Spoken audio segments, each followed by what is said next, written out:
Bonjour et bienvenue sur ma chaîne, moi c'est Olivier, j'espère que tu te portes bien. Aujourd'hui on va parler donc des forfaits téléphone en Thaïlande. Alors avant de partir, on ne sait jamais trop comment faire pour le forfait internet en Thaïlande. Alors dans cette vidéo, je vais répondre à quelques questions, quelques interrogations. J'ai une demande de vidéo, alors j'y réponds.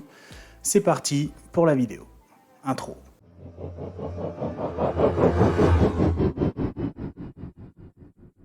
Tout d'abord, je pense qu'avant de partir, il faut s'organiser pour avoir deux téléphones sur place. Un téléphone avec sa carte SIM française pour continuer à recevoir les appels d'urgence par exemple, ou si par exemple on a une entreprise pour recevoir les appels des clients. Et un deuxième téléphone où on va introduire une nouvelle carte SIM Thaï. Bon, en gros, avant de décoller, ce qu'il faut faire en France, c'est de déconnecter les données pour pas avoir de mauvaises surprises et pas avoir de facturation hors de prix. Une fois ça, donc de déconnecter les données, il faut aller dans paramètres du téléphone et tu déconnectes les données. Après ça, une fois arrivé à l'aéroport à Bangkok, il ne faut pas acheter les cartes SIM et même les téléphones ou quoi que ce soit à l'aéroport parce que ça coûte trop cher. L'idée, c'est d'utiliser l'internet de l'aéroport pour commander un Bolt et te rendre au logement que tu as réservé ou à l'endroit où tu dois aller pour dormir.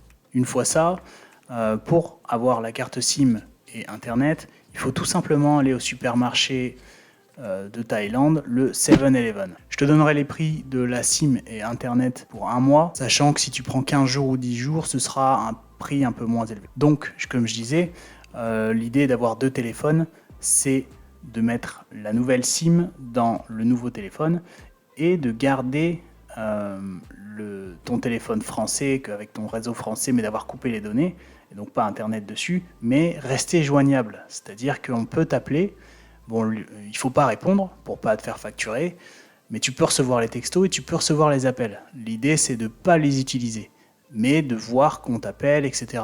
Et après, d'utiliser des messageries instantanées via ton deuxième téléphone avec ta carte SIM et Internet pour recontacter tes amis ou tes clients, etc. Sachant que quand on reçoit un texto, on ne paye pas. Quand on reçoit un appel, on ne paye pas.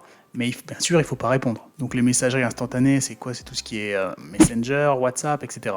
Sachant que le supermarché que je te parle, le 7-Eleven, en gros, dans certaines rues, il y en a tous les 15 mètres. Enfin, j'exagère en gros, mais tous les 200 mètres, tu as un supermarché qui vend des SIM.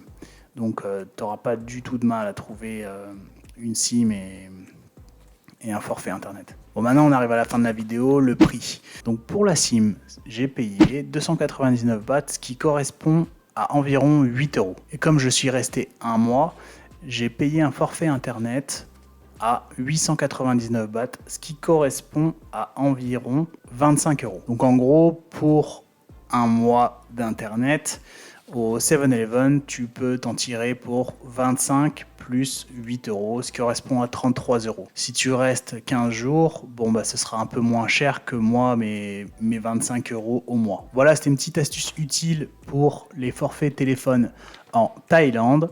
À titre d'information, cet hiver, je pars en Thaïlande, dans la région de Khon Kaen. Si ça t'intéresse d'avoir les prix de cette région, donc qui est une des moins chères de la Thaïlande, je t'invite à t'abonner, histoire de ne rien louper de mes prochaines vidéos. Je vais découvrir ça cet hiver et je te partagerai les prix et mes observations. A bientôt, c'était Olivier le Bienveillant. Bye.